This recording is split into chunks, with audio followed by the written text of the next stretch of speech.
Great, thank you. So this is the first time for the Loot Group.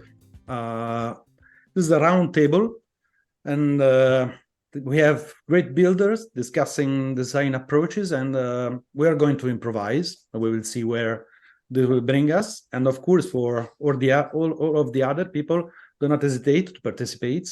It's casual. So if you have questions or if you want to add comments or information, I would say that I would like to begin right at the heart of our matter today. I think that the acoustic guitar is something like a magical instrument. And like any musical instrument, it creates a connection between the man and the art, the production of art, at least. So I believe that part of luthier's responsibility is to build an instrument tailored to the customer, the musician. And so I would like to ask you at the beginning, what is the starting point to transform this idea of a specific tool to produce art into a finished object? So that has to be delivered to the customer. So how do you transform the data, the experience of the sound into useful information to build the instruments? Do you start with a tone wood choice or the shape of the guitar? What are the specific parameters that are available at the first stage of any project? You want to begin, Michael? It's a great question, and it needs probably about 50 years to answer, because I believe in order to answer it effectively, you need a lot more experience than I have. I guess, to condense it down, after a lot of discussion with the player, because first and foremost, even though it's about us, and I'll get back to that in a second, it's really about addressing the needs of the player. So having a wealth of experience, hopefully as a player, and in my view, preferably as a repairer or eventually a guitar maker who has had the opportunity to address the needs of many different types of players, whether they be studio players, singer-songwriters playing in ensemble, country players, jazz players, pop music players. They're all using the same tool, which is the guitar, but to address different areas of the art. We all know that the guitar is a tool. It's a hammer. And depending on what the task is, a craftsman would use different types of hammers. You wouldn't use a tack hammer to drive roofing nails into rafters. I mean, you could, but it would be a poor choice. Likewise,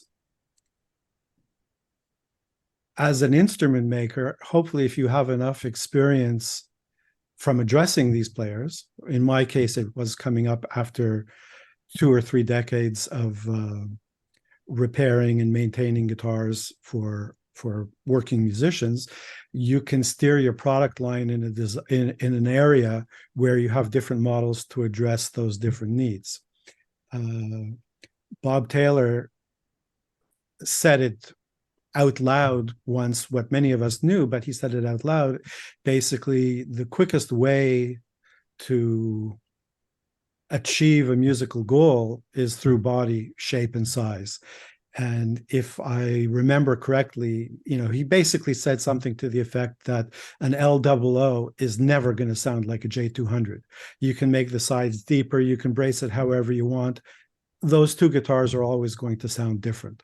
So in my case, after an extensive conversation with the customer, I know what I do.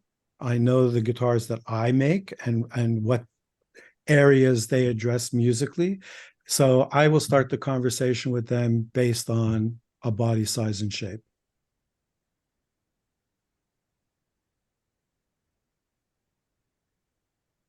Giuliano, you're muted. Yep, I muted myself. No, it makes a lot of sense. Chris, what do you think about what it is your take?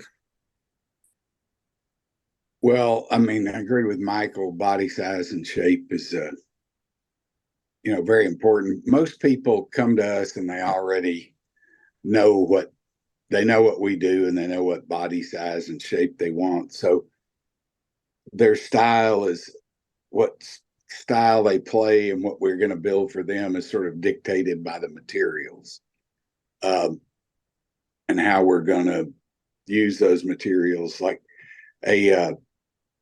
somebody that's more of a, you might say, a strummer, they may want something that's a little bit stiffer and maybe slightly heavier than somebody who's a very fine fingerstyle player, and pretty much our guitars people know what we do, and they sort of come to us with ideas and based on what they've seen in the past. So we probably don't have as much leeway to pick out things or maybe choose models or anything like as Michael does. They have a model in mind that they want, or an idea that they need, and we sort of have to tailor it to them. And so it's more through the materials. And for us, building is pretty much all about selecting materials from the beginning, and it's pretty much all the tops and the brace wood, and varying a little bit with the the back and sides, but that's not nearly so important. So I would say that the top and the brace wood selection is the primary thing when we go to vary something for a particular player. They usually come with a model they want, and we try to use the material selection to make it fit what they want. Great. Shall I speak, Zach, or do you want to go first? Sure. Go ahead. Yeah, I guess from my perspective, it's kind of an overwhelming question because you don't really know where to begin. But I guess for me, it's really trying to learn about if this is, we're talking about building for a specific person, then the person has to come first. I need to understand how long have they been playing guitar? What are their genres? What is their style of play? Do they play with fingers? Do they play with picks? What kind of music do they listen to? So even before I start to venture into body size, which again, like, opens up a whole realm of questions, is just trying to understand the person and what they are looking for. Because I guess if they come to me, because I don't replicate other people's instruments, I don't build replica vintage instruments or anything like that. I have quite a specific tone. They've come to me because they have made that decision that they like what I do. So we've kind of gone that far. But as far as the type of what they want from this instrument, it can go two ways. Like, either you can try and build their perfect instrument, like maybe they haven't found their perfect instrument, which then sends you off one way. But then there are other customers that could be like, I want something different. So they may have come to me, for example, because they like the thought of an English wood guitar. So they want something new. They want something that's going to inspire them in a different way. So it's understanding the person, I think, comes first and foremost, because because they can have different things that they want. They may not want that one-time perfect instrument. They may want something else. So I guess before wood choices, body size come into it, it's really kind of understanding, why have you come to me and what is it you want? Okay. Yeah, that makes a lot of sense. Oh, am I unmuted? Yeah. I would agree with all of you. Well, for me, as far as like picking out options, it's usually body size first, and then wood options are one of the next things, because those are two things that are going to affect the sound of the instrument regardless of how you build your instruments. And I've had a couple times when I talk to the customer extensively, and then I say, you know what, my guitars are not the sound you're looking for. And I think it's important to actually be able to say that and either recommend another builder, or because when it comes down to it, if you can't build what they're looking for, or if your signature sound is not gonna be what they're looking for, then you don't want to disappoint them. You don't want to go through the headache of that. So definitely, but I would say, yeah, body size and then wood type. But then as far as it's also really important for me, I like to have a video of the player playing, and it also gives me an idea of like how hard do they play? Are they going to just sit on their couch and play really lightly? Then maybe they need a more responsive guitar, something that's a little more lively. Otherwise, I mean, the rest, I think we all follow the same route, or our own routes, I guess, as far as how the voice instruments and everything. But that's how I approach the beginning of that process. Yeah. Okay, great, thank you. So now we have decided the type of instrument that we want to build. Usually we have jigs and fixtures in the shop to build our model, our specific models, and maybe I would like to know about during the process. Usually it is a smooth process, or do you need to adjust during the time?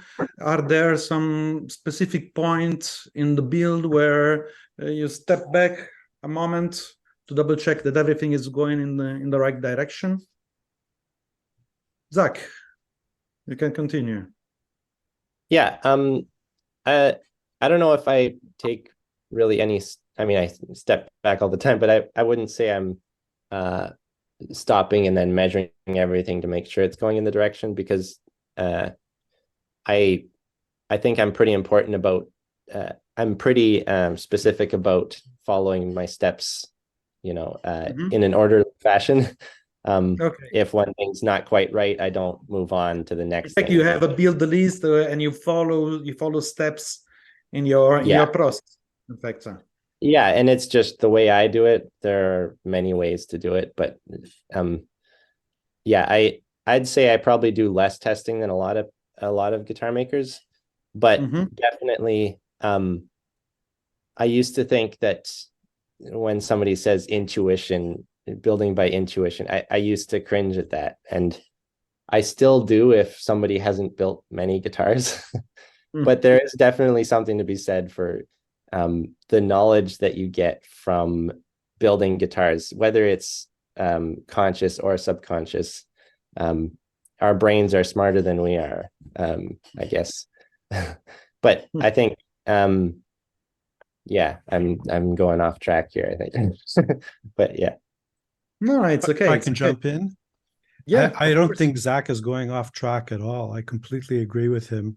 And I often equate building guitars to playing guitars, in that if you're a seasoned musician, whether it's 5 years, 10 years, 50 years, you get to a point where hopefully you've done the work, you've put the hours in, you've studied, you've learned the theory, to a point where all of this execution just becomes breathing and you don't have to think about it anymore.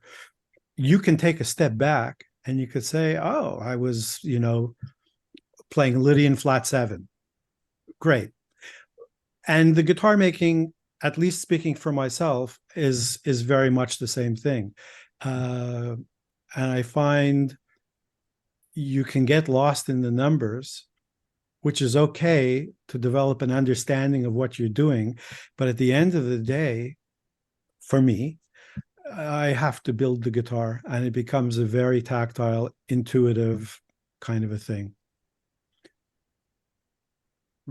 Not even becomes, it is a very tactile, intuitive thing based on 400 guitars. Could I ask about that? Please.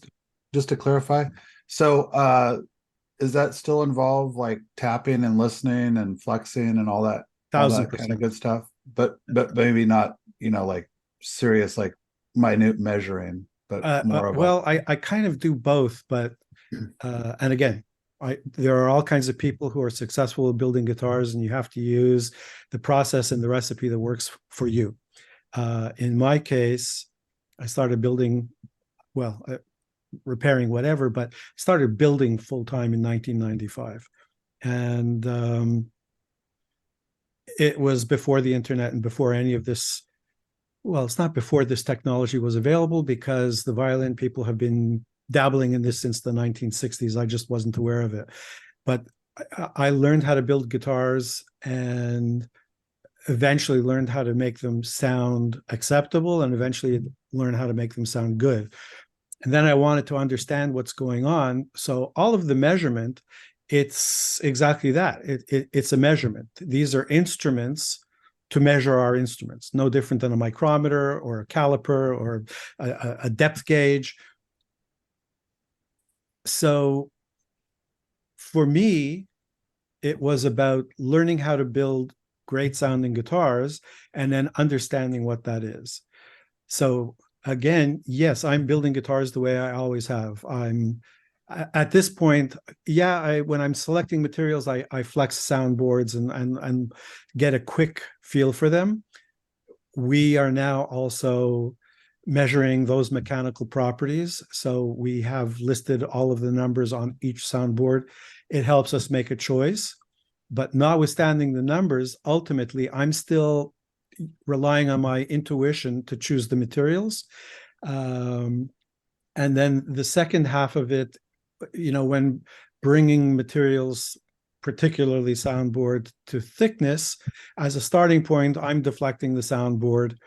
But through the build, we're always adjusting it. And ultimately, I'm, not tuning the box, but I'm adjusting the monopole mobility from the outside at the end once it's boxed up before I bind it.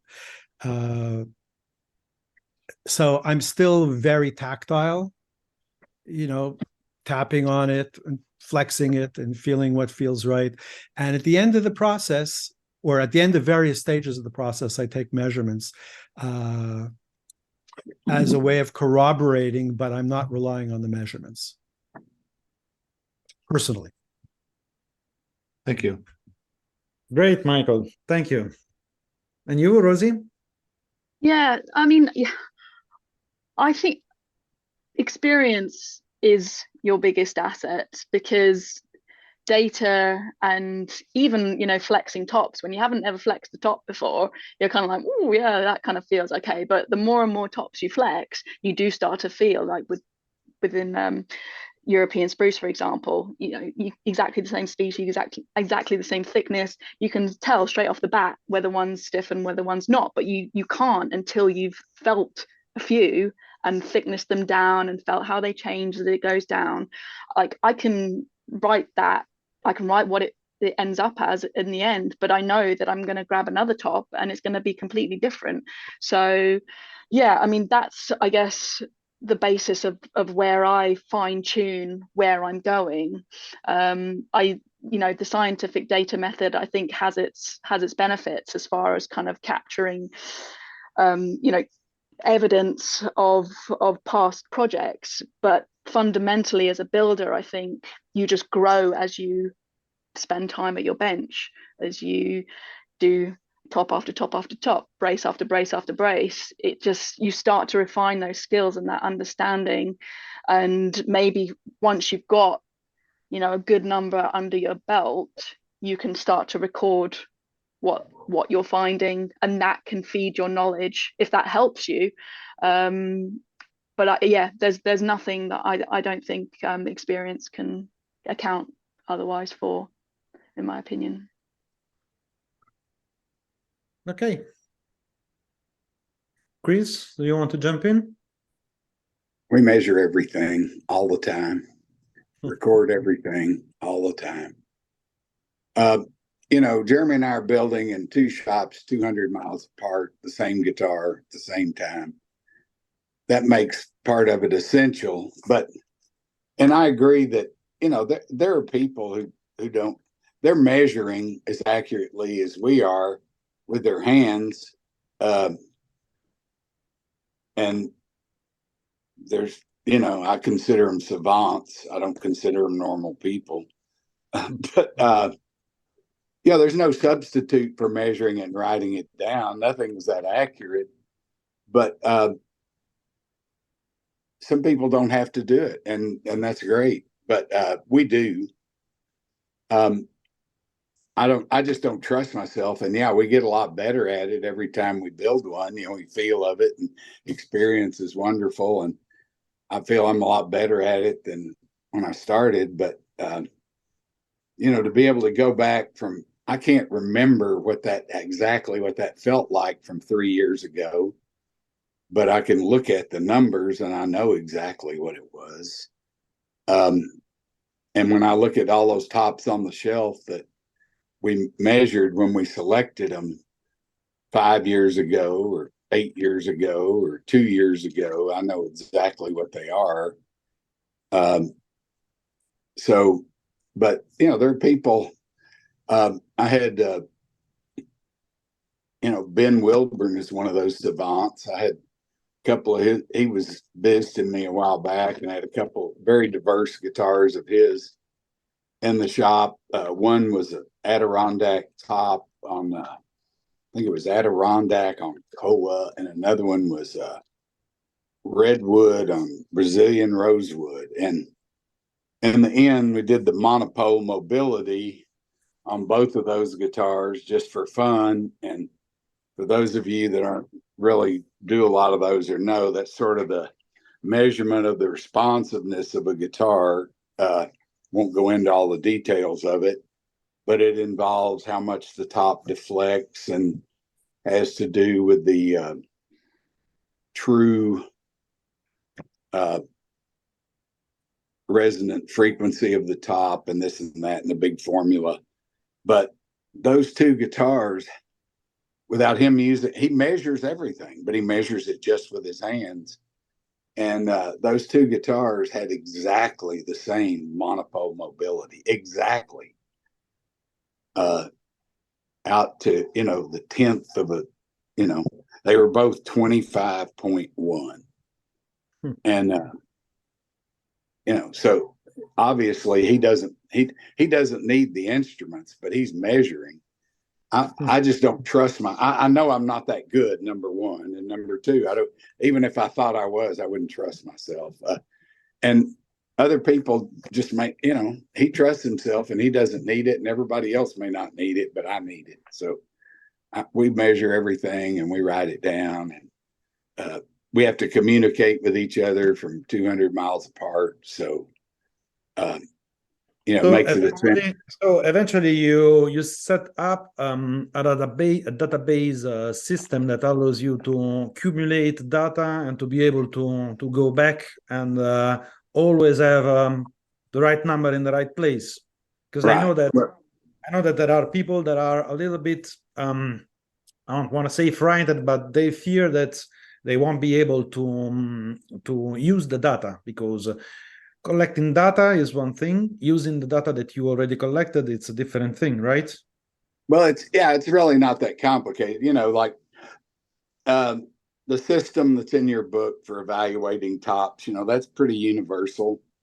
You know, those numbers, the density, the resonant frequencies, you know, the sound radiation coefficients, those things, you know, we have those on all our bracewood and all our tops. And then we when we start thicknessing, you know, we use a deflection system that, you know, it's ours, but you know, it's very simple and common to us, and we both have the same jigs, and we measure those things and record them. And then you know, in the end, the monopole mobility, of course, we just do that in one place. So it's pretty easy. I mean, there's not that much to measure actually, but for us, it's important. You know, I'm just talking about for us. I'm not trying to impose it on anybody else, but it's just for us. It's really important to measure and record it, because I'm getting pretty old. I don't remember things like I used to. Are you, can I just ask really quickly? So in the measuring, you're trying to produce consistency, right? You have a sound that you're going for, and ideally you'd like all of your guitars to have a similar sound. But that's correct, unless, or at least I'd like to be able to predict the sound that it's going to have. Right.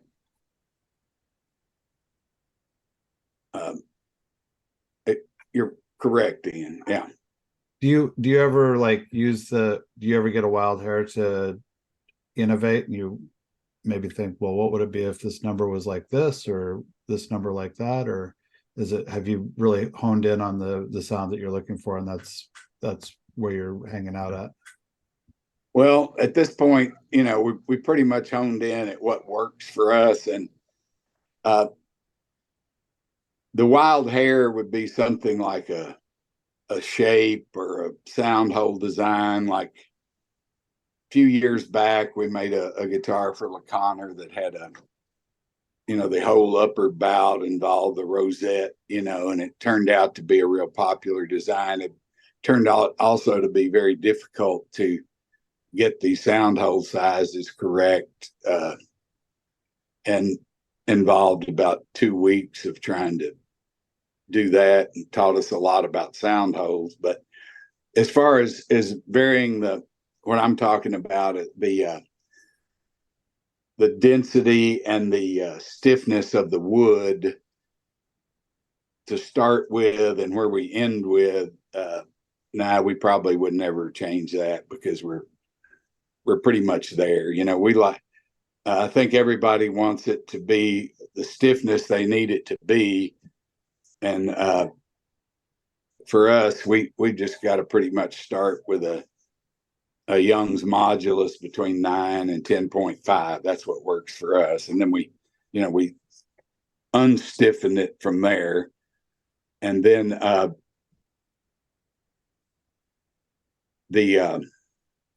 everybody pretty much wants it.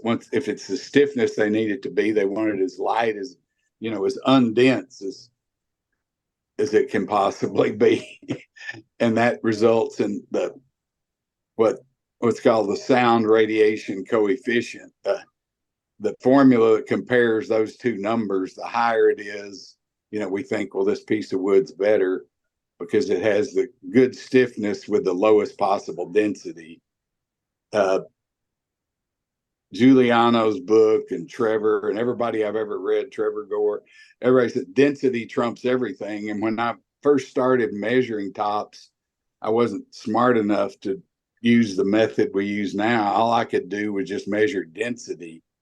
And that's all I did. And, it worked pretty well. I just picked the lightest tops, and that worked pretty well. And so, talking about the relationship between data and the final results, Michael, something that wait one second, surprised you. Giuliano, do we hear from Zach on this one? Okay. Do we hear from you, Zach, on this issue? I think so. Okay, I'm sorry. Okay.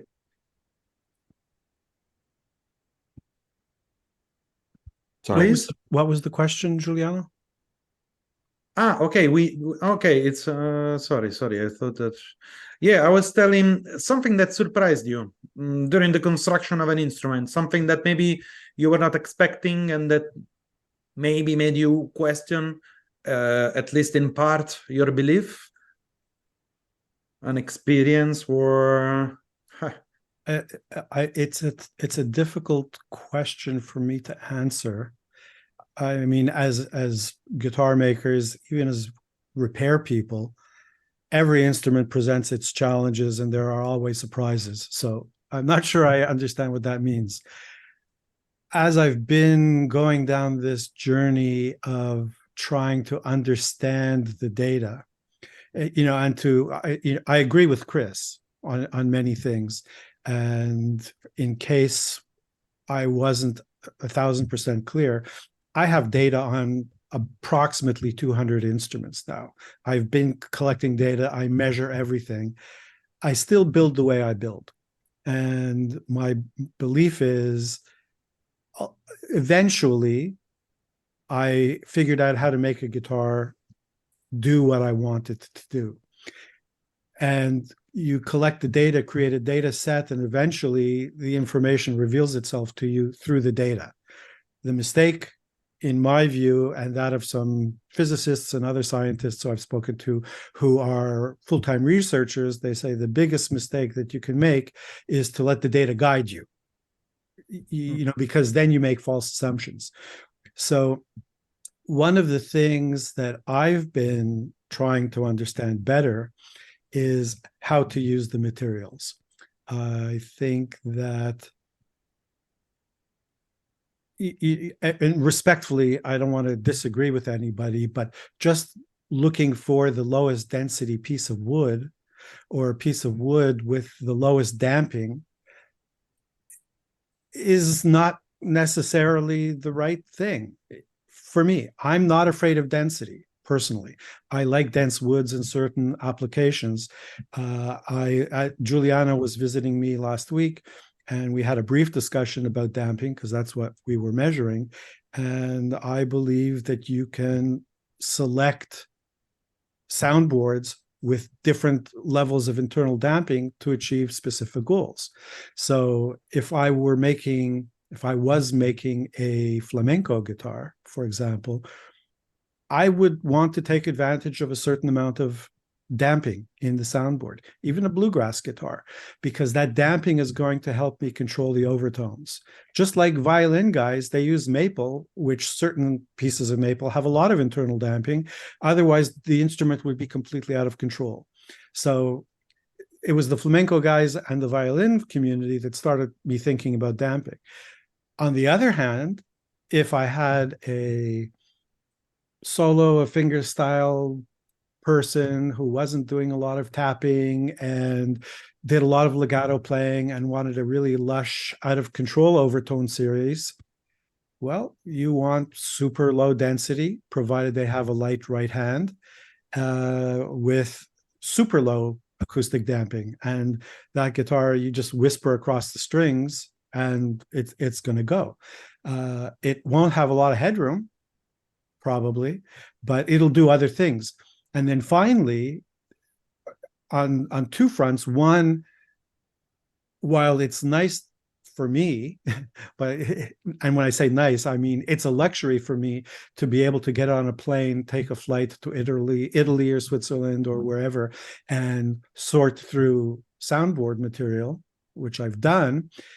Most of the time, I send emails to my suppliers who I've developed relationships with. They pick out materials for me, and they're extremely consistent. I'm very happy with them, but they're different. So how do I categorize and use all of those materials and not reject 40% of them because the numbers don't align?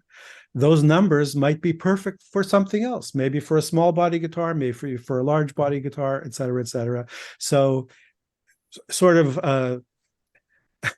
a convoluted way of answering the question. It's not a surprise, but the challenge that I've been having integrating the data into my day-to-day work is using it to understand the materials to make better, more informed choices as an instrument makers and achieving the results that I want.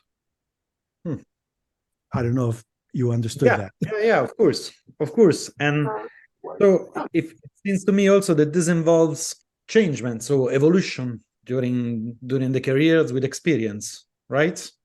Yeah, but the interesting thing is, as Chris said, well, first of all, a big part of why I'm doing this is, I'm in the second half of my 60s now, and I left my memory behind 20 years ago.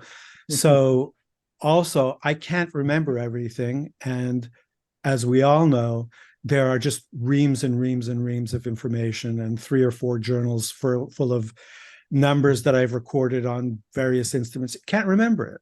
So we're all developing our little recipes. And by being able to quantify those ingredient amounts, like baking a cake, it almost doesn't matter what the unit of measurement is, as long as you're always using the same unit of measure. As long as if you're using a teacup, like they did in the 19th century and 18th century, as long as you use the same cup to measure the amount of water, the amount of flour, a half a cup, 3/4 of a cup, well, you're going to get there. So we're doing it in a different way. And we're taking measurements of the quantity of the materials going in, modulus, density, speed of sound, etc., damping. We're measuring deflection. We're measuring all of these different metrics. And as long as we do it the same way, and we're able to properly and objectively record the results, it'll help us sort of steer our work in that direction. At least that's what I'm hoping to do with my own work. Great. Rosie, what about you? Yeah, well, in relation to something surprising you, so for as an example, using English wood guitar, I'm kind of bound by what the country can grow, which has left me being a little bit more open. And when I started out, I was kind of thinking, am I being brave or am I being really stupid by using some of these materials for soundboards? But what I surprisingly discovered with, as an example, English yew, which it's a hardwood, but it kind of has the feel for a sound as a softwood. I'd used it as a back and side, and kind of characteristically, it was kind of really sweet and chimey. And I had met actually at the Holy Grail Guitar Show a luthier called Gary Southwell, a British luthier, and he had used it as a soundboard. And he kind of encouraged me to, attempt using it, because apart from him, I'd never even heard of anybody. But because I was kind of really interested in English wood, I was really kind of going out of my way to find possible soundboards. It's a lot heavier than your standard spruce, so obviously that's a concern. Thinking, is this guitar going to move? Is it going to be dead? But I was young, probably early enough in my career that I didn't kind of maybe have the fear factor that I probably do now, knowing kind of like all the different variables. I just did it. But what I surprisingly learned from that was, even though it is a heavier soundboard, it has a unique characteristic, and it built a lot what I believe and what my players believe to be a good sounding instrument. So it kind of questioned everything about, and it is something that I continue to think about, efficiency of your soundboard, weight of your density. But kind of at the end of the day, there's lots of pieces to the puzzle that come into it. So from my perspective, there's just so many different variables that you can't maybe be bound by thinking something's not fit for purpose. It's kind of like, well, this is what it is and this is what it can deliver. How can the whole instrument work to support that or balance it? But anyway, so what I was getting to, the surprise of the yew soundboard is, yes, it takes a little bit more to drive it. It has a really nice sweet attack to it, but what it suits quite well is quite hard play, because it has the headroom to take it. So jazz style play seems to work really nicely on it. So yeah, that's, I guess, something that has surprised me. Yeah, I'll let somebody else speak. Can I just interject? First of all, Rosie, I completely agree with you. And I had forgotten until you were speaking. Yeah, and for everybody, hello, Alcoa guitars, all mahogany guitars. When I built my first Alcoa guitar, no, it's not a spruce top. I love those guitars. They do what they do. It's a different thing, but don't disqualify it because it has a much higher density. It's just a different thing. It's not better or worse. It's different. And I applaud Rosie because, I wish I could make guitars with all domestic materials, but unfortunately the market doesn't let me.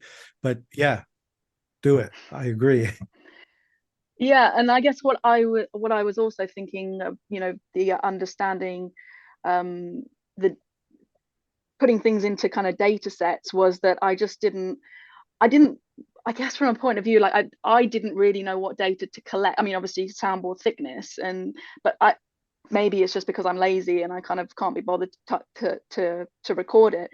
But I kind of didn't want to be bound by that way of building specifically, and I am very interested, and I think it may be something that I will start to do going forward. But I just felt that wasn't kind of why I got into building, to be very scientific and very analytical. I got into it because and this is the balance between, this is an art as well as a science, and there's always going to be those battles between the two. And I guess from the beginning, I kind of just saw it as kind of an artistic, creative outlet, but yeah, underpinned by scientific approach. So those things are always going to battle each other. And I think, yeah, I definitely started on the more creative art form side, but the more you build, and perhaps, yeah, the more analytical you want to become in the future, the science does start to become more important Again, as well. I completely agree and want to connect a few dots because same thing. So let's use those same examples.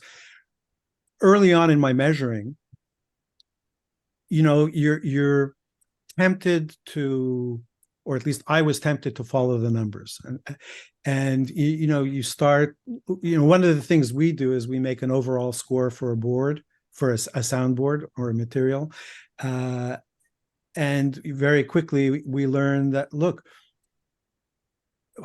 redwood or Western red cedar is going to have an extremely different set of numbers than Adirondack red spruce, which will have a different set of numbers than mahogany, which will have a different set of numbers than koa. So part of the challenge is working as an instrument maker, making a successful instrument, recording all the data of those materials as you use them, taking copious notes and making comments about the completed instrument. And as you complete 10 instruments of a various species, and ultimately 20 and 50, well, now you've created a data set and you can make more informed decisions about how you plan on using those materials moving forward.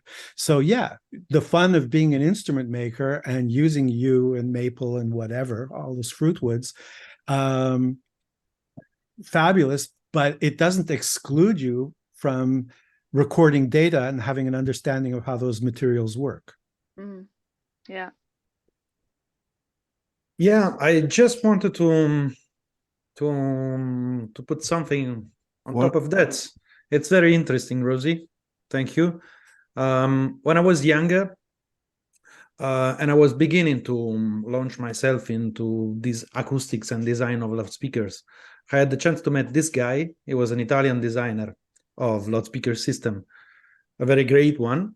And once we were discussing in a show, he told me, because I had the chance to test one of his speakers. I used to make tests for magazines of speakers for hi-fi, and some of the speaker was behaving strangely.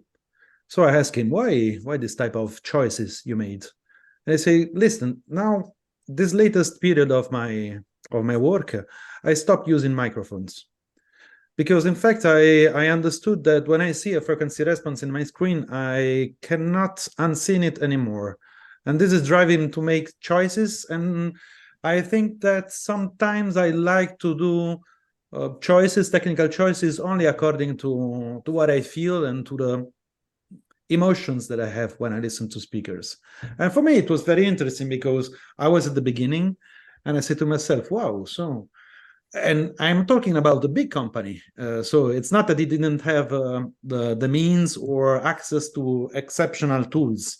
It just decided not to have a technical approach anymore, at least in that moment of his career. So I perfectly understand, and I think that, of course, it can be very interesting to make choices being driven only by the feelings and what you think that can work. Because in the end, of course, we know that guitars are very different instruments, and there are so many different type of guitars that serves different musics and playing styles.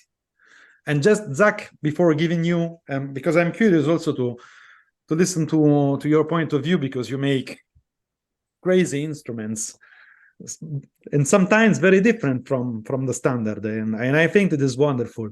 And just to another thing about this, I was working on a catalog of professional speaker. Again, when you talk about loudspeaker, very often it's trying to reduce distortion as much as possible, to be faithful to the signal that it is sent to the speaker.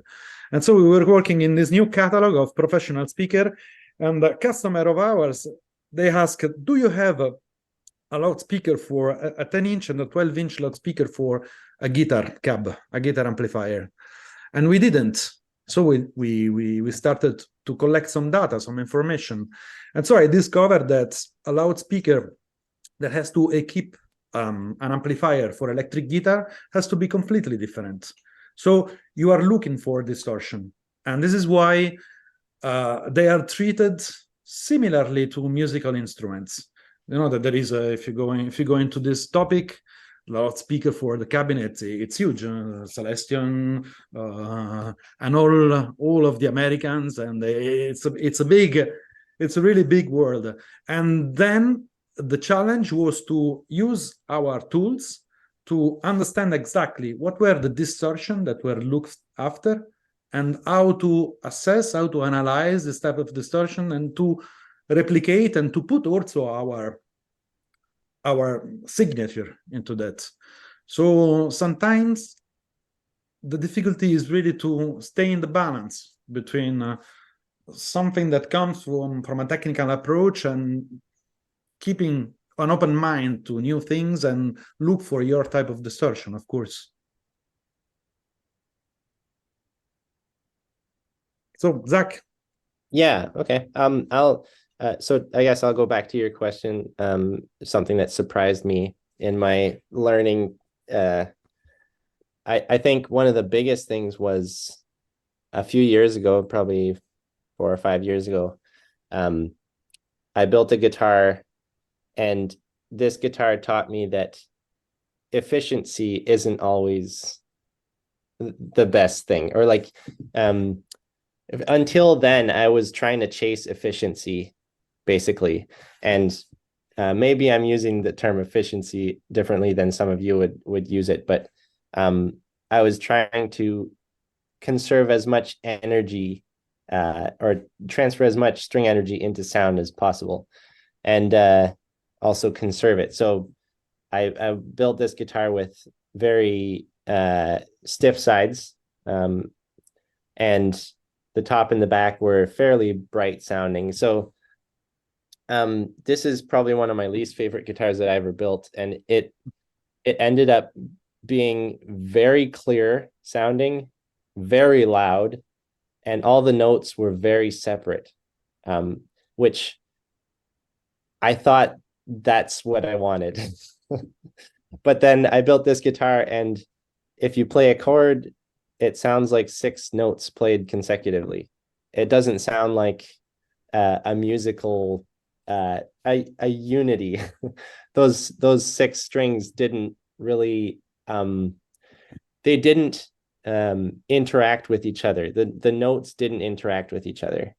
So this is where I guess there was a big turning point in the way I viewed what I was looking for, and it was based on okay, so there's efficiency, but there's also the interaction of notes being played in a guitar, I think, is super important, at least in my opinion, what I prefer in a musical sound.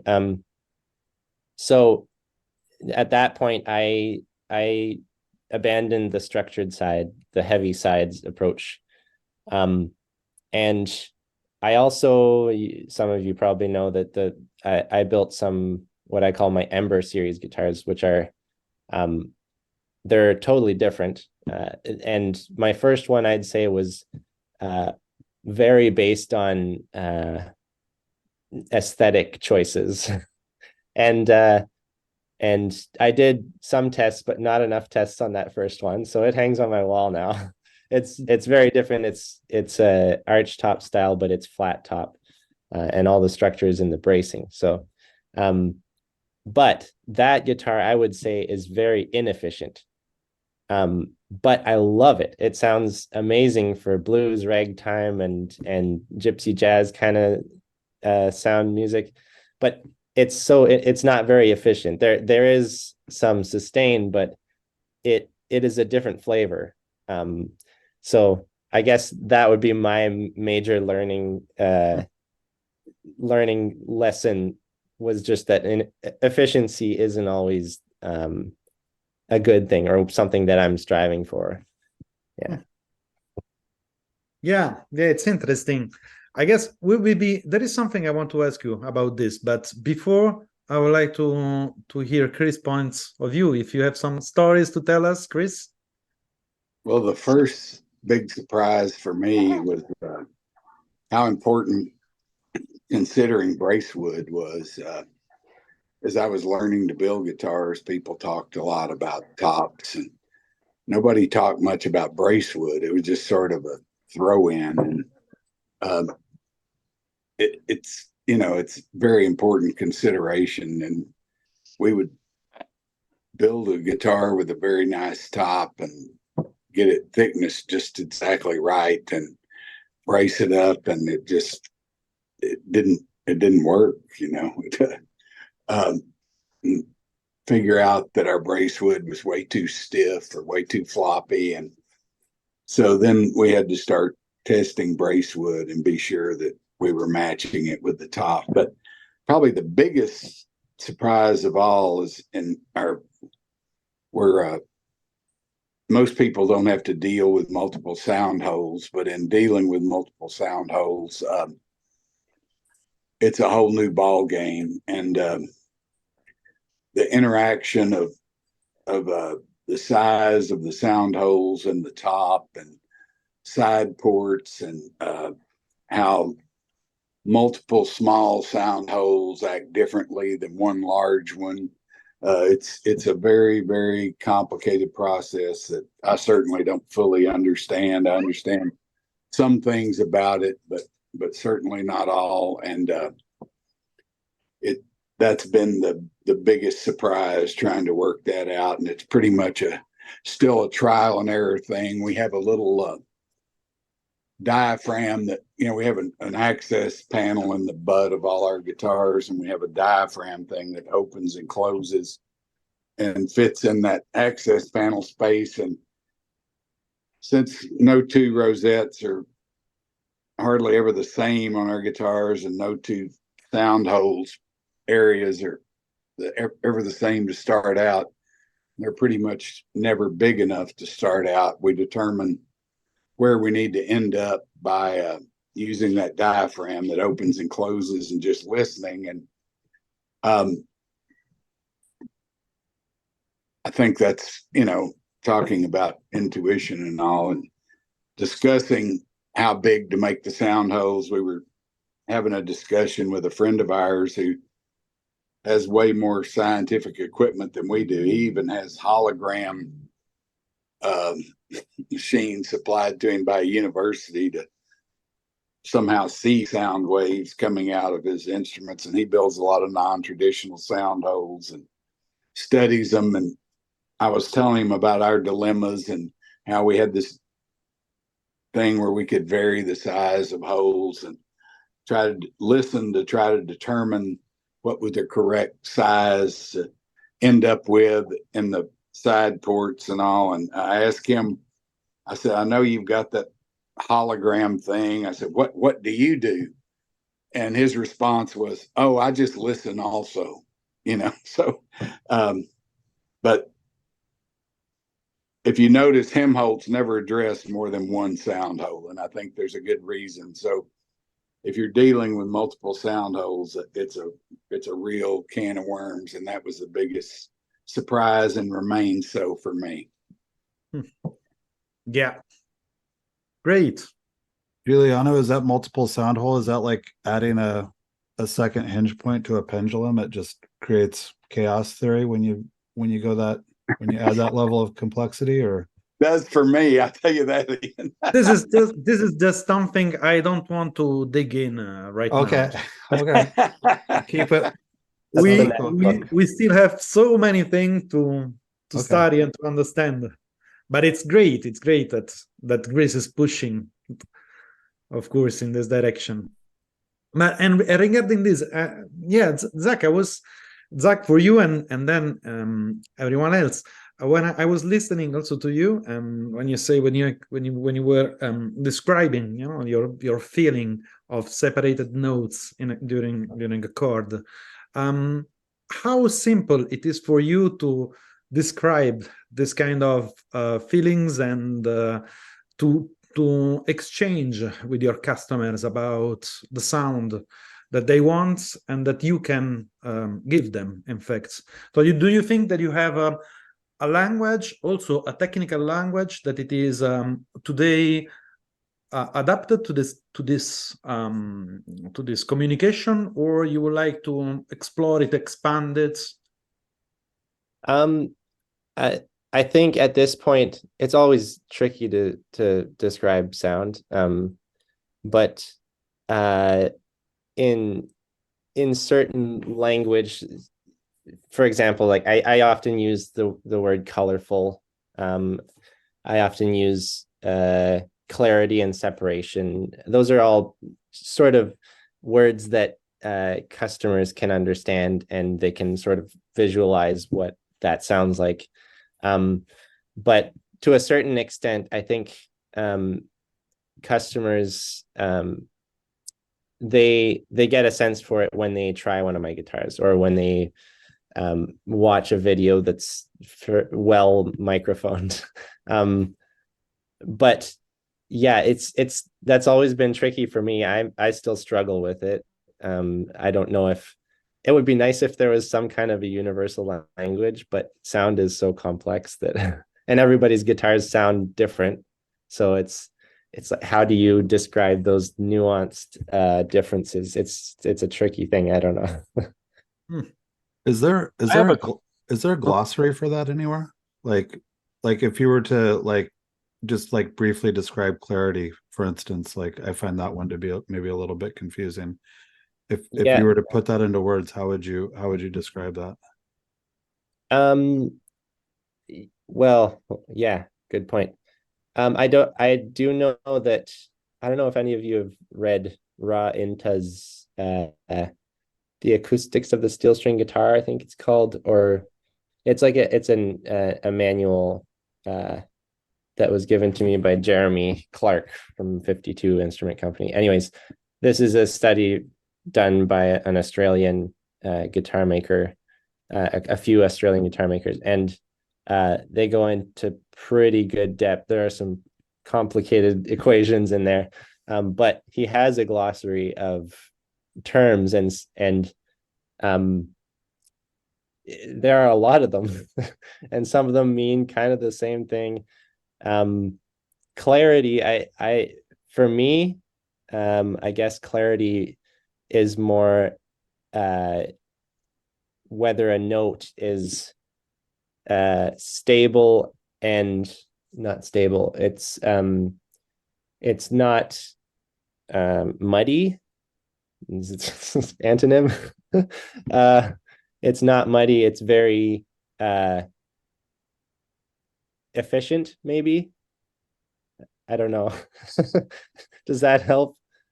When I was hearing Zach talk about that guitar, I was thinking, and Macaferry guitars and all, I like to think, I'll use the term fundamental. What I hear on a Macaferry guitar, I hear the fundamentals. Somebody plays the note and you hear that note. You don't hear any overtones or sympathetic tones or the things that, I like to think of on a really good, sensitive fingerstyle guitar, but Yeah. you get the fundamental and nothing else. Is that what you were talking about on that guitar that you? Yeah, totally. Yeah. Cool. I don't think I like clarity. I like give me a lot of overtones and a lot of noise. That's what I want. But some people like clarity though. I don't know. No, I think it depends on the application. If you're sitting on the couch, you want something that's going to be, just you and the guitar. But if you're playing in an ensemble, maybe you need all that extra space between the sounds. Yeah, different applications, different musical styles, playing styles. Yeah. And Michael, I guess that you have a lot of experience in exchanging with your customers and musicians. Yeah, I do, fortunately and unfortunately. To echo what Zach said earlier, I think it's really important to know when to walk away from a customer, because it doesn't do anybody any good to deliver something that's not up to their expectations. And now, to be the old guy shaking his fist at the internet, and I've said this before, I think it's a real problem that we, the musical instrument maker, are allowing customers to design instruments. They're coming in with their choices of wood, and I want this and that. And if your body of work is big enough that, your the Martin Guitar Company, somebody wants an OM or a 12 fret triple O, they know what they're going to get, because there's almost 200 years of history in that company. For some of the newer builders, maybe not so much. And also, to echo what Zach said, I think we're living in a time where, yes, we can record things, put them up on our website, put them on YouTube, and people can hear it. If a customer comes to me, I'm going to deliver my guitar. I'm not going to voice it for them. I'm not going to change it. I early on learned I'm going to make my neck, because I've had customers send me templates that were made by some other, respected luthier, or you never nail it. They have their whatever 1942 D28, and I really like the neck on this guitar. You're not going to nail it, and you're going to deliver something that disappoints them. When you go to Fender, you order a Telecaster, it comes with the neck that it comes with, and it's pretty good for most people, and that's fine. And as a player, you learn to address it. And I think as instrument makers, we have to stand behind our work and feel comfortable with it and say, this is what I do. So maybe I veered off topic a little bit, but I cater to the player as far as delivering the hammer that they need to drive the type of nail that they're looking to drive. But I'm not trying to make somebody else's hammer, and I won't address that. And, again, perhaps there's a glossary of terms that is defining tone and voice. That's great if we're talking among ourselves. Maybe it's great, because still it's subjective. But unless the collective buying and playing community all share that very complex glossary the same way, it's kind of meaningless. So I think it's more important to do what you do really well. Oh, and let me just, sorry, I'm thinking as I'm going. I think regardless of the instrument, there are certain commonalities in great tone. If you listen to a cello, a violin, baritone guitar, an ukulele, a mandolin, they have a clear present mid-range, they have a sweet, thick treble, they have an articulate bass, regardless of the instrument. And as soon as those parameters start shifting and you get an instrument with too much bass that engulfs the rest of the voice, even if it's an ukulele, it's a failure maybe not it's a failure as an instrument, but it certainly doesn't address what I want. And through the centuries, those commonalities in voice are what is respected as a good instrument. So I think those are things that we should strive for in our work and put that out in the world. And if people like it, they'll buy it. Michael, I have a question Shoot. in regards to that. So I've been building for 7 years, but I've been playing for years and years. And it's the interesting thing to me is that over the years, I've had instruments that I've purchased that were tonally wonderful, but the instrument never got along with me, or I never got along with the instrument, the physicalness of the instrument. We really haven't talked about how much you adjust the physicalness of the instrument for the person who's buying the guitar from you.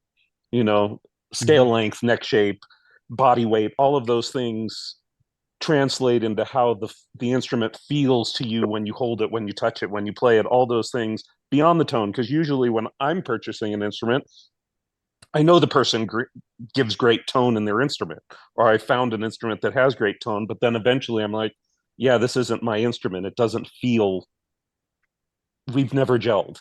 So how do you address that with clients as they're coming to you and you talk about what you're going to build for them? Yeah, it's a great question, and it sort of speaks to something I was alluding to earlier on in that long conversation that I have with the customer. I really don't talk about voice. I talk about their musical goals. There is only so far I go as a musical instrument maker. So yes, I absolutely address scale length, particularly that addresses right hand, playing style, repertoire, tunings.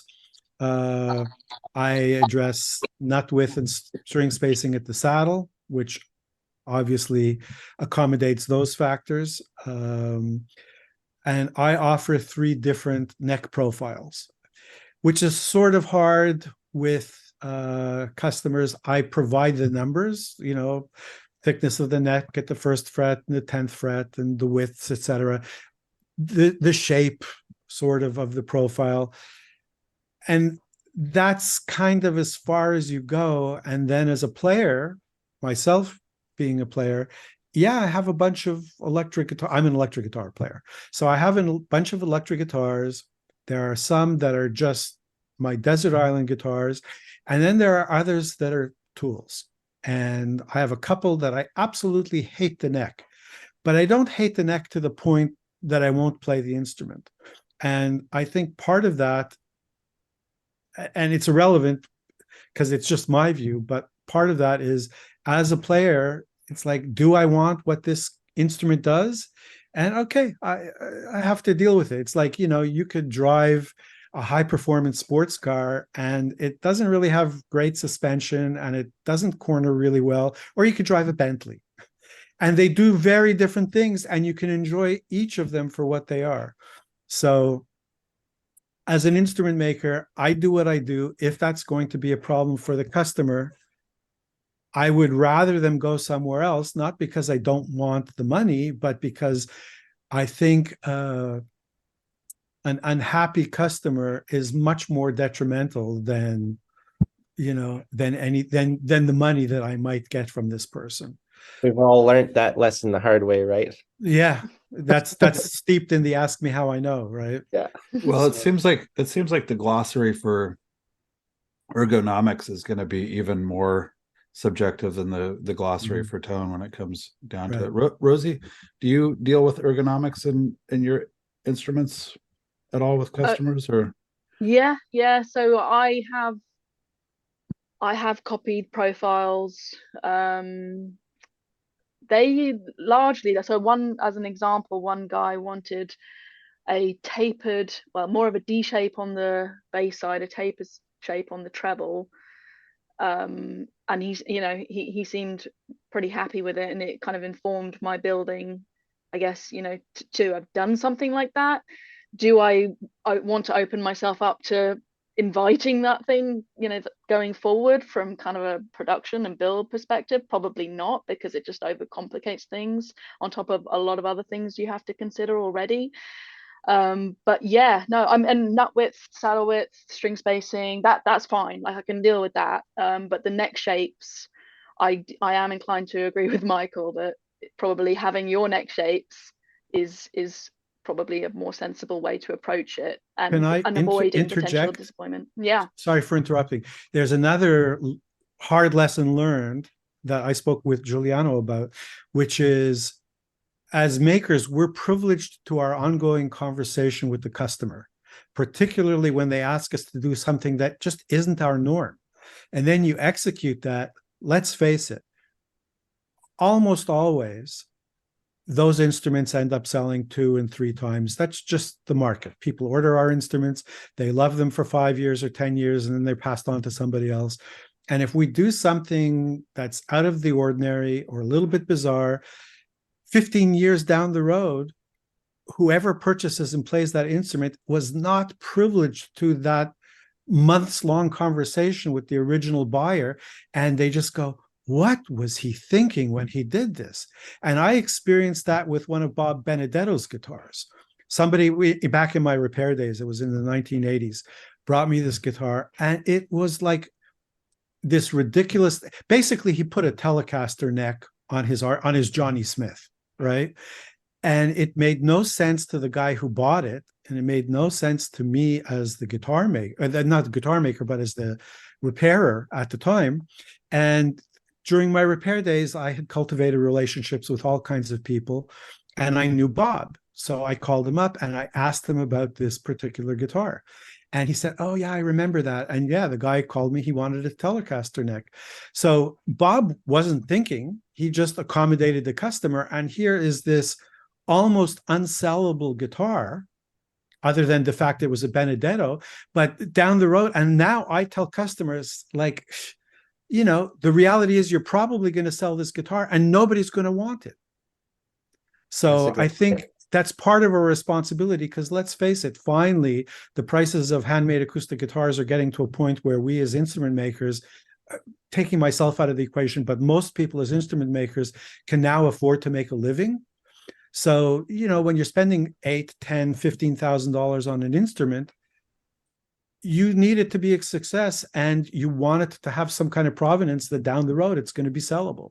So I think it's our responsibility to sort of steer customers in the direction where, yes, it's a custom instrument, but do yourself a favor and don't go crazy.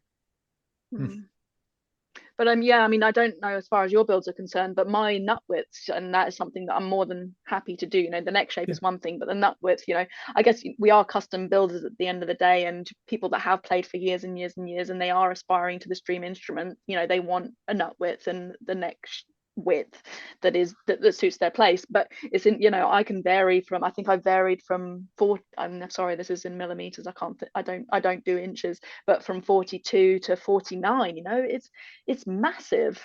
Yep. So yeah, I mean, yeah, just the variance of it is huge, and that's something that I can work into my production schedule, and I'm happy to do. So Yeah, that's agreed, and so do I. on. I've made instruments with nut widths at 52 and 53 millimeters on a steel string guitar, you know, classical guitar neck. But the caveat is that I made it clear to the buyer, be aware it will be almost impossible for you to sell this guitar should you decide to, because most steel string players want 44.5 millimeters. And, you know, that's kind of the industry average right now. So 53 millimeter nut width. If you find another player who wants a 53 millimeter nut width, great. Other than that, it's your guitar, which is fine. But I agree with you. We are custom makers, but we have to protect ourselves. And I believe we have a responsibility to protect the people who are buying our instruments. Giuliano, I've seen 2 children come into frame, and it occurs to me it's 11:30, and if anybody has any, it's a Sunday, if anybody has any responsibilities, family responsibilities, like, we've gone past time a little bit. I'm free to hang out all day, so we can keep going as long as we want, but I don't want anybody to feel like they're trapped here. So if you have family stuff to do, I probably do have to go relatively soon, because my husband is not very well and he's on a childcare duty, and when he appeared, he was in a panic state asking me when I was done. So yeah, I could maybe wrap up in the next 10 minutes. Super appreciative of the time that you've given us, and I just no, it's no problem. I'll keep going though. We can talk about this all day. So and also, Zach, I saw your child, who's adorable, by the way. Thanks. Yeah, I'm good to keep going. I think I have a few hours in the shop, so yeah. Did you make your kids yourself too? Are they custom made? Well, I think so. Okay. They've got custom leg shapes. Right. Yeah. Okay, so Rosie, if you're gonna go, if you prefer to go, I think I should probably, if that's all right. Okay. Well, but I can answer. I can, if you want, if there's anything more. I have just one last question for you and everyone else. to address quickly. It's just a curiosity. If you are working on something today that is really making you excited about instruments, developing something that you see for the future, very interesting for tungsten guitars. Well, we've just moved workshops. Literally, as I was at Woodstock, my husband was moving our workshop. Oh. So we've moved into a new space. The past, This is the I'd third time say, that you are moving, right? no, so well, I'd moved within the space that I was in, kind of just expanding out, but it was on the second floor, which became really limiting as far as machinery and stuff that we could get up there. So this, yeah, we've now moved to a ground floor, but since my husband has been involved in the business for about a year and a half full time, just over a year and a half full time, we've made lots of interesting developments with kind of our flow and our production, and utilizing the CNC, so that, you know, all of this stuff has just meant that we're kind of really reevaluating the flow of the instruments, and I feel like we're building the best, you know, the best instruments we ever have. So now going to the new workshop, we're kind of then putting this process flow on steroids, because we're moving into a new place where we can literally kind of lay it out with this all in mind. So yeah, it's a really exciting time for us, and we're hopefully maybe expand the output and all the usual exciting stuff, whilst juggling everything at the same time, and then feeling really excited about it one day and frightened about it the next. Just all swings and roundabouts in this game.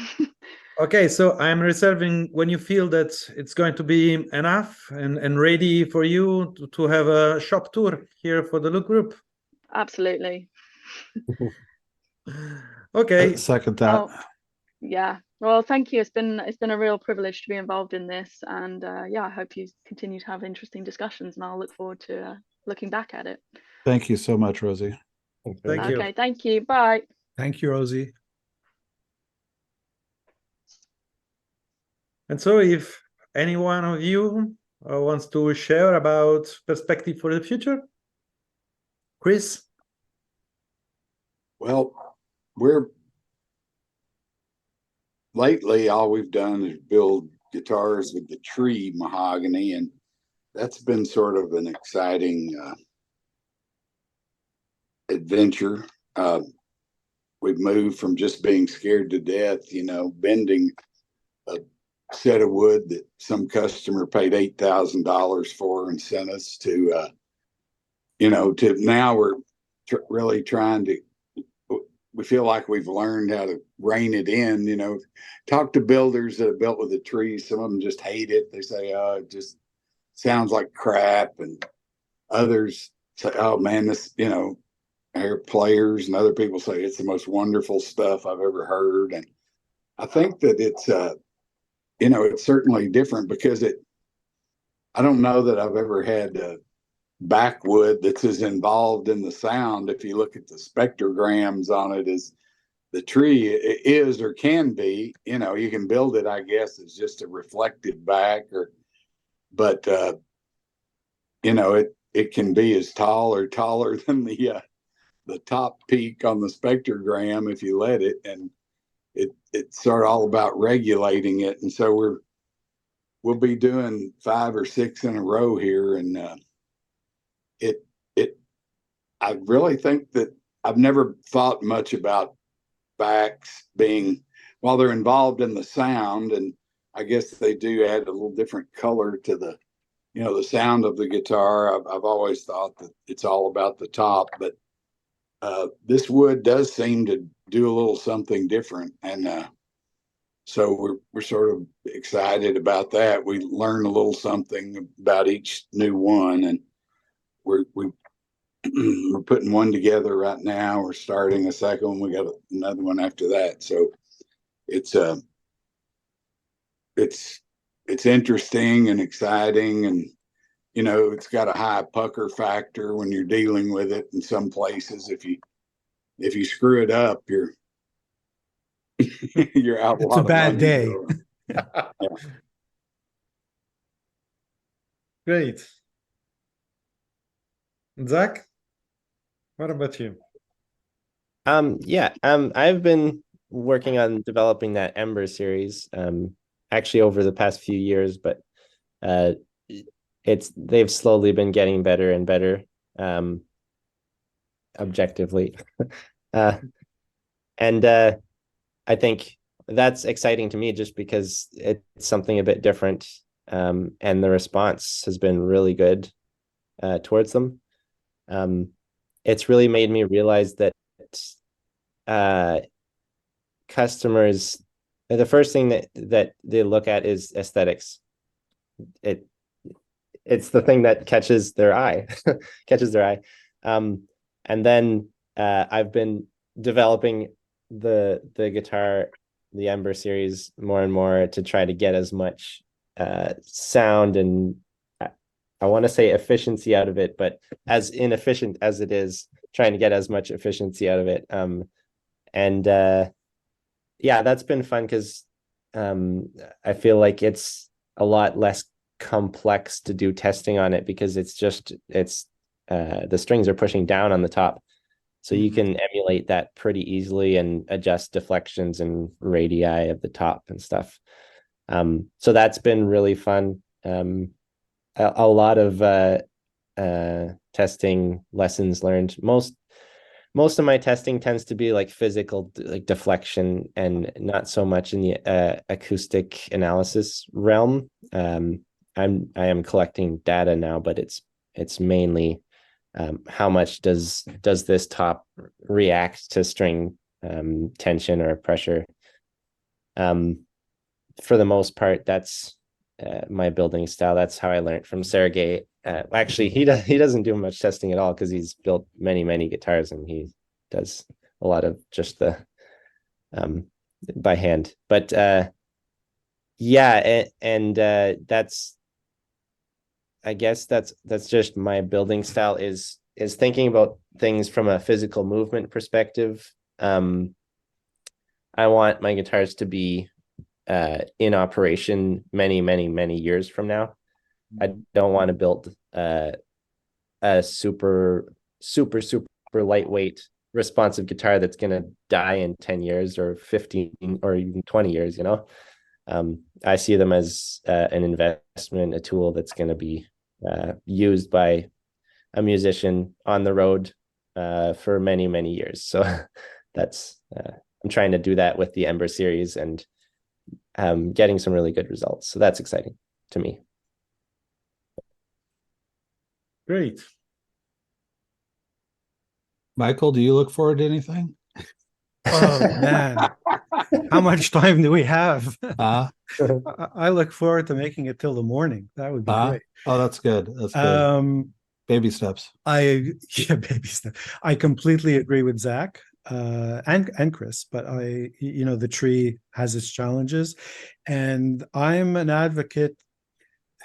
I have to choose my words carefully. Like, I believe in overbuilding. You stand to gain a lot more by overbuilding than underbuilding, because better to play a guitar in for a year and a half and have it do what you want to do for a century than build a guitar that's kind of like a race car that was meant to be broken, and 18 months down the road it collapses upon itself, which is a problem for some modern guitars I've heard from my customers. But you don't even have to hear from your customers. You need to build enough structure in and just let the guitar play in. So that's my addendum to Zach. I completely agree with him. Moving forward, in the immediate picture, one of the things Giuliano and I have been speaking about is, for those who are interested, at some point next year, we haven't decided on the date, but we're probably going to do one of Giuliano's master classes in measurement at my workshop. So it's like everybody could come to Montreal, hang out. We'll probably do it in the summer, which is a good time to be in Montreal, but away from festival season so that people can actually get a hotel room and things aren't crazy. I'll bring bagels, Mike. Pardon me? I'll bring bagels, Michael. Yeah. I have Montreal? plans. Yeah. So that's kind of a little bit down the road, but looking forward to that. And it'll be fun to meet people in person as opposed to in a Zoom chat. And I'm always looking to advance my process, streamline things. And as Rosie said, the more, I have a CNC and I make fingerboards and bridges on them like everybody else does, because why wouldn't you?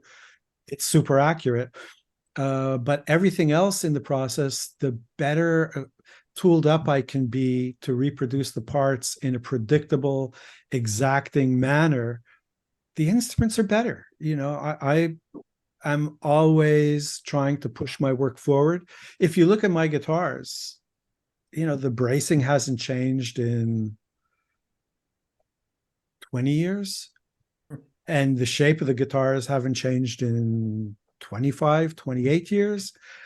But the guitars are totally different. There's all the stuff that you don't see, and always exploring top geometry, thinking about neck geometry, bridge height, neck construction. I had a really interesting revelation last week with Giuliano. We were talking about neck rigidity and taking the neck out of the equation and the peg head out of the equation, which is something that I've been doing for years. And now I understand why. And Giuliano explained, which we all know, when you strike the string and attack the note, so the energy goes along the string to the bridge, hits the saddle, and then it bounces back. And it's playing ping pong between the nut and the saddle, or between the fretted note and the saddle. The more the neck is compliant and the more excursion there is in the neck, there's going to be less of that string energy moving forth. So if you have a very compliant neck, the string isn't going to speak as well. And it was just so everybody can think about that, because I've been thinking about it for a week. It's amazing. So those are the things that excite me. I'm looking at all of that ridiculous minutia. Anyway, it's a never-ending story. This is for sure.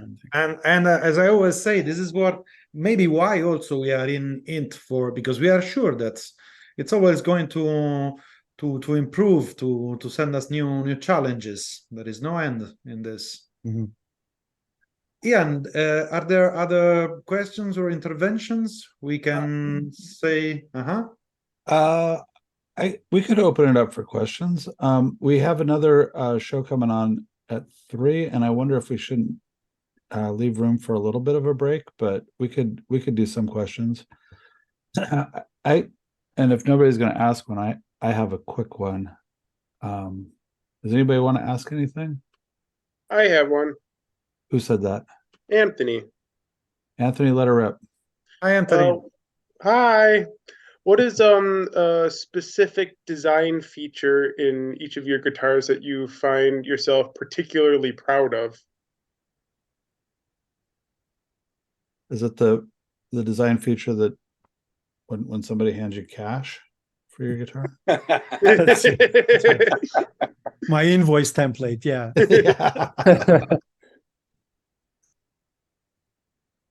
That's a tricky one.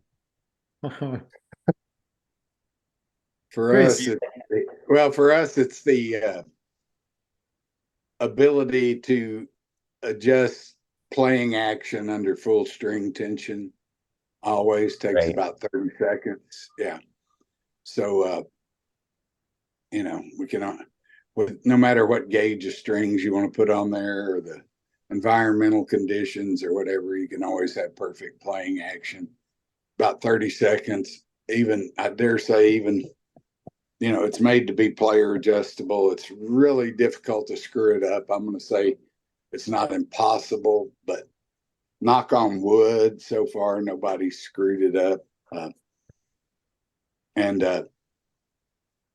We had in our local luthiers group, we had a Scottish engineer who had started working on it. We had a system that we were working on when Rick Turner came here many, many years ago, about the year 2000, for a master's class, and he helped me with it some, and it worked, but it was really difficult for players to do. And when the Scottish engineer came along, it sort of all came together, and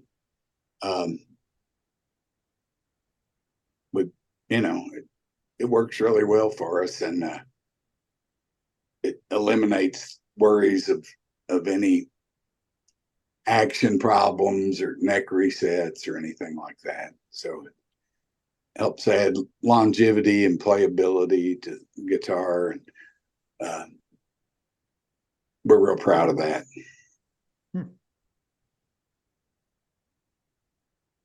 Thank you, Chris. Zach, Michael? I don't Yeah. do anything. You know, I'm like, honestly, I'm a student of early 20th century guitars, even though my guitars sort of have their Canadian look, because I'm totally when I designed my body, I just looked at the Canadian guitar builders and where their designs came from, and that's what I'm doing. But, you know, early 20th century guitars, pre-war and war era guitars, that's sort of the goal. They sound, some of the best guitars ever made came from that era. And having spent a couple decades being privileged to work on them, that voice got into my head, and I've just been in my own way chasing those elements, but I'm not doing anything unique to me. I sort of agree. I think at least in my opinion, I'm not doing anything drastically different than anyone else. I mean, my bracing is a bit different, but it's not anything, you know, out of this world. I'm proud of my neck joint. It's very serviceable. But that's similar to Taylor's neck joint. I think serviceability is something that's really nice to have in a guitar, especially if it's going to be played by a musician on the road or something. Oh, I also browned the binding on my guitars is binding, and purfling is all black, so I round that right over, and it's a nice comfortable bevel all around the guitar. I don't know. Otherwise, yeah, that's. Yeah, the rest. keeping in mind that I kindly disagree with you too, because I think that, Zach, your instruments are very peculiar. Yes, of course, it's acoustic guitars, but anyway, you made some pretty interesting choices. And you, Michael, you have so many parts of your process of building guitars that are exceptional. And just one to think about, it's the way you apply finishing, for example, which is, I think, really peculiar and top of the notch. I don't know if a lot of guitar builders put the same kind of attention and care on the detail on that part of guitar. I mean, thank you, but you know, I've seen things to people who never believe. But anyway, I mean, Chris is doing something unique with his neck joint. I was just meticulous and crazy about getting my finish as good as I can, but talk to the motorcycle guys and the car guys, man. Those guys know a lot about finish. You know, I'm just trying to get it to work on wood. I'm really not doing any. Again, I'm meticulous about it, but I didn't create anything. Chris created something. All right. Should we leave it there, fellas? I think we could do this again. I think we're leaving a little bit of money on the table here. But just out of curiosity, real quick, I guess you guys have certainly gone through a bunch of measurements in terms of wood choice, top wood, thickness, bracing, all that kind of stuff. I'm curious, what, if anything, have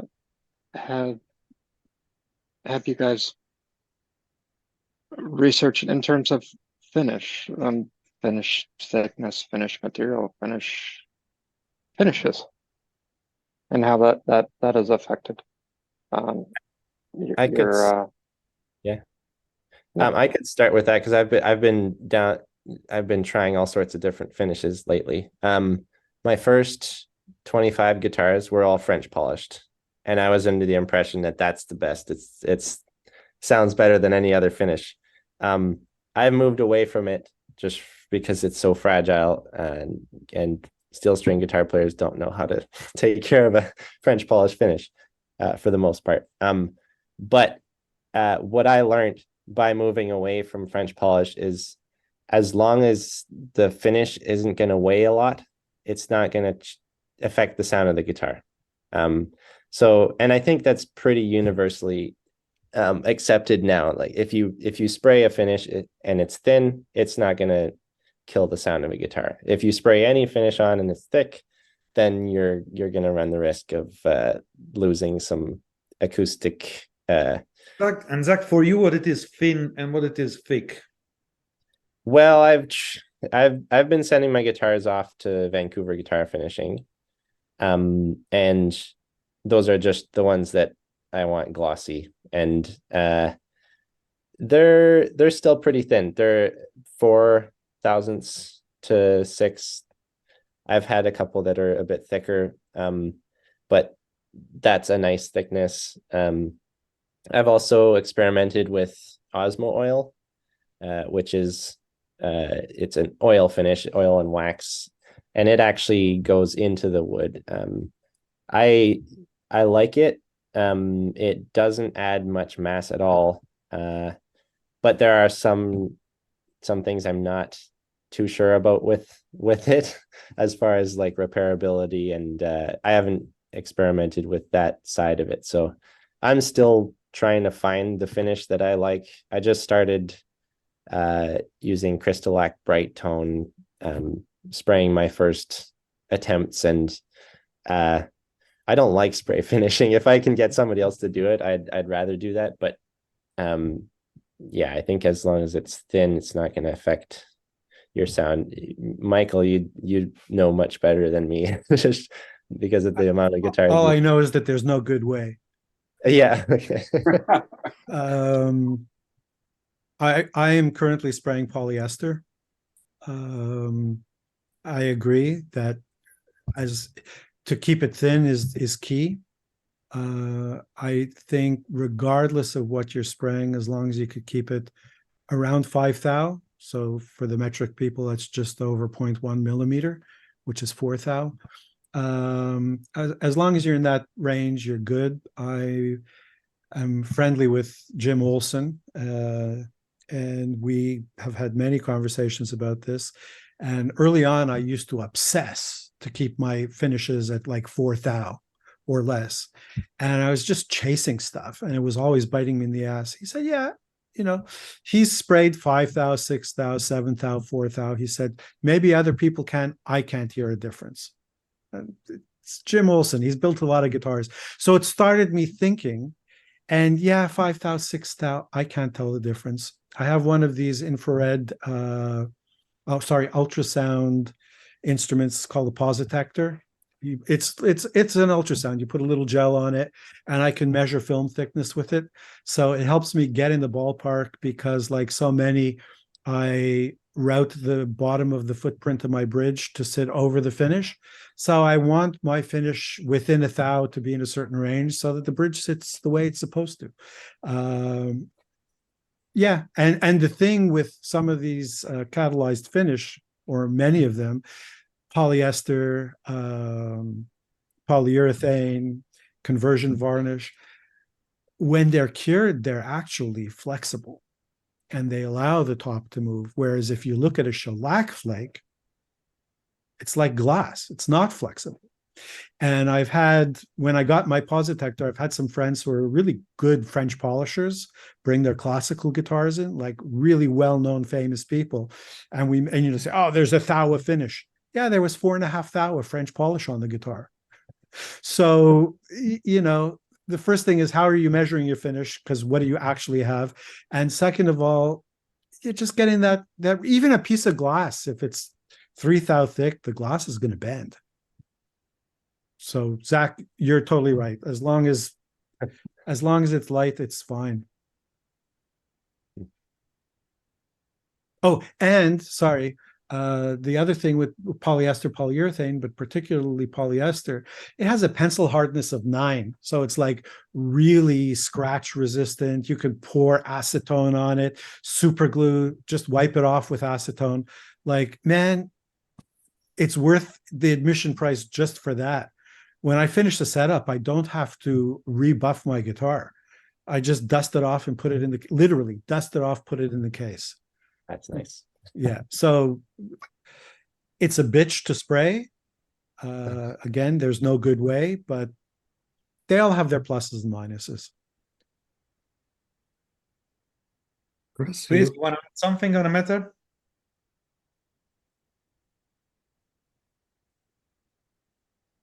Chris, do you want to add something on Oh, this? we don't spray ours, but I have measured a lot of guitars before and after finishing, measured their sound quality. And I agree that, thin finishes, it doesn't matter much. The guy that we uses acrylic urethane, which is, automotive clear coat, which is a great finish because it's very flexible. It's very clear.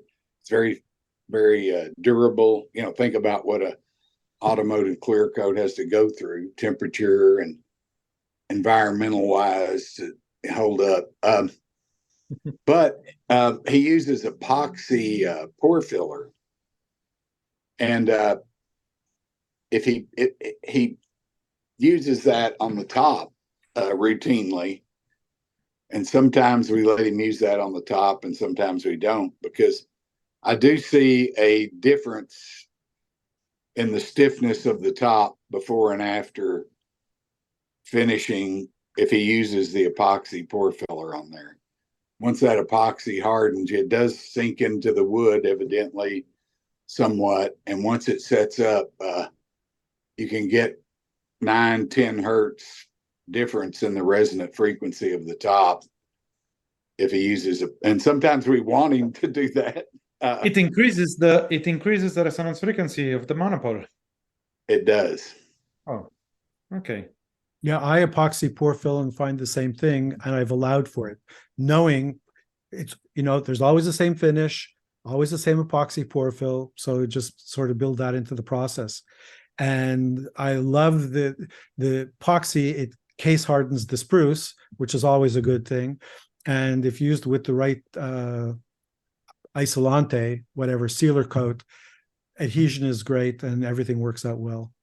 The finish always looks better with the epoxy on there.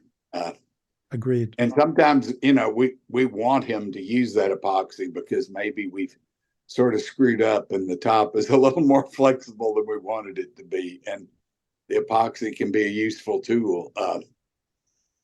But Great. it definitely makes a difference. Great. Can I ask Michael a question real quick? Sure. Anybody mind that? ladies and Michael, gentlemen. Michael, Jeff. are you? Oh, hi, hi, Mike. Are you using UV polyester or just normal pure? I'm using UV for now. I'm about to go back to hot potting. Yeah. I did the same thing with my poly. I found the UV a little bit too frequently not ideal. It just doesn't seem to cure right sometimes. And, I went back and forth with a lot of the manufacturers of it. And I know a lot of people are thinking about it.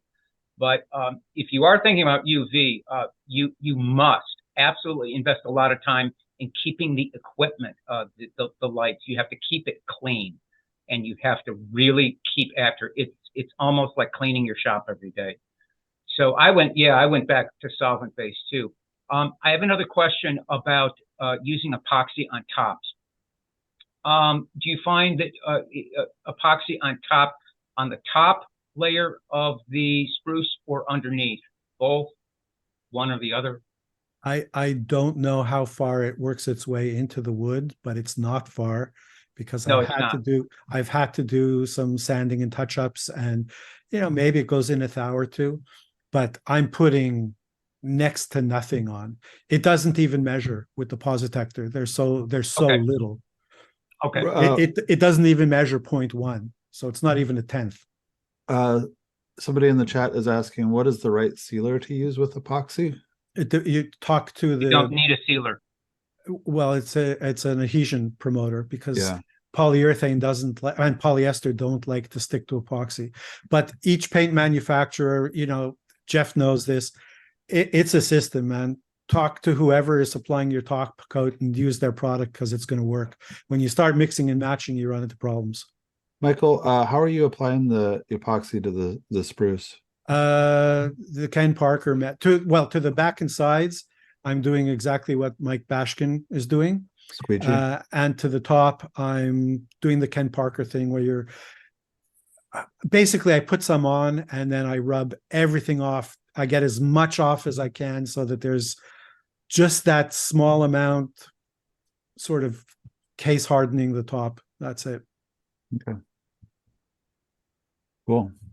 So none of you have, as an industry, do you think people have gone away from fetishizing nitrocellulose? I know I was brought up in the 90s with, you know, had to be nitro.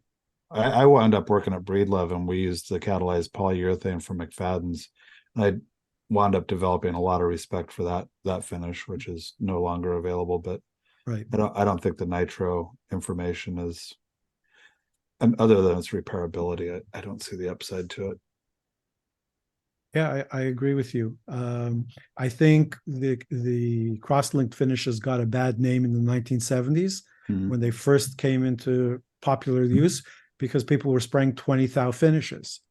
But as the coatings technology improved and the industry's ability improved with better application procedures and finishes became thinner, I mean, there are a lot of advantages to nitro, particularly if you're just learning how to spray. It's unbelievably forgiving. It's in its own way, it's easier to rub out, right? And you can move it around on the guitar with the buffing wheel, which polyurethane or polyester, even worse, you can't sand a scratch out, or at least I can't. So you have to sand it out. It's very unforgiving. So you have to have better technique. But yeah, I'll take a cross-linked finish any day over, nitro. Cool.